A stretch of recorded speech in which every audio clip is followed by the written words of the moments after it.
Hello, price Lord. கர்த்தருடைய பரிசுத்த நாமத்துக்கு ஸ்தோத்திரம். இந்த நாட்களில் கூட பார்த்தீங்கன்னா, நம்மள நிறைய பேர் ஊழியத்தின் பாதையில் போகும்பொழுது ஏதாவது பாட்டு படித்தா இல்லைன்னா மெசேஜ் கொடுத்தா அப்படி இருக்கும்போது நிறைய பேர் சொல்லுவாங்க, உன் வாய்ஸ் நல்லாவே இல்லை அப்படின்னு கிண்டல் பண்ணுவாங்க. உனக்கு தான் பேச தெரியல, திக்கி திக்கி பேசுகிற அப்படின்னு சொல்லிட்டு கிண்டல் பண்ணுவாங்க. இந்த மாதிரி நிறைய பேர் நம்மளை கிண்டல் பண்ணுறதுனால நம்ம என்ன பண்ணுவோம், சரி அப்போ நம்ம வாய்ஸ் நல்லா இல்லை, அப்போ நம்ம பாட வேண்டாம், நம்ம எதுக்காக பாடணும் அப்படின்னு சொல்லிட்டு அது எதுவுமே பண்ணாமல் அது அந்த காரணத்தினால எல்லாரும் கேலி பண்ணுறாங்க அப்படிங்கிறதுக்காக நீங்கள் எதுவுமே ஏசப்பாக்காக பண்ணாமல் உட்கார்ந்து கொண்டு இருக்கிறீங்களா?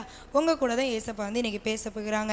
எபேசியர் 6:8 சொல்கிறது, நீங்கள் எதை செய்தாலும் அதை மனுஷனுக்கென்று செய்யாமல் தேவனுக்கென்று நல்மனதோடு செய்யுங்கள் அப்படின்னு சொல்லுது.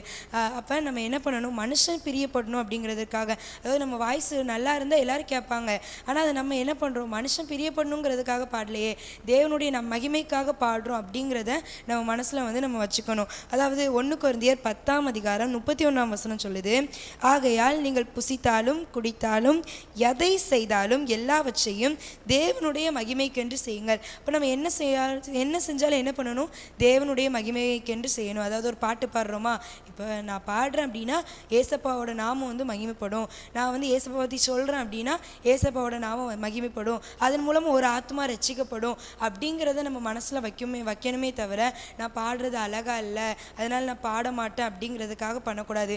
மனுஷங்க பார்க்குறாங்களோ இல்லையோ, நான் தேவனுடைய பார்வையில் இது என்ன பண்ணுவோம், அருமையாக இருக்கும். தேவனுடைய மகிமை வெளிப்படணும். அதாவது நம்ம ஒரு காரியம் பண்ணுறோம் ஏசப்பாக்காக அப்படின்னா அது ஜபத்தோடும் வேதவாசிப்போடும் நம்ம பண்ணுறோன்னு வச்சுக்கோங்களேன், தேவனுடைய மகிமை என்ன பண்ணும், அதை ஆளுகை செய்யும். அப்போ நம்ம இனிமேல் எந்த காரியம் பண்ணாலும் அதை மனுஷன் பிரியப்படணும் அப்படிங்கிறத யோசிக்காமல் தேவன் மகிமைப்படணும் அப்படிங்கிறதுக்காக பண்ணும் பொழுது கர்த்தர் நம்ம வாழ்க்கையில் என்ன பண்ணுவாங்க, பெரிய காரியங்களை செய்வாங்க. God plus.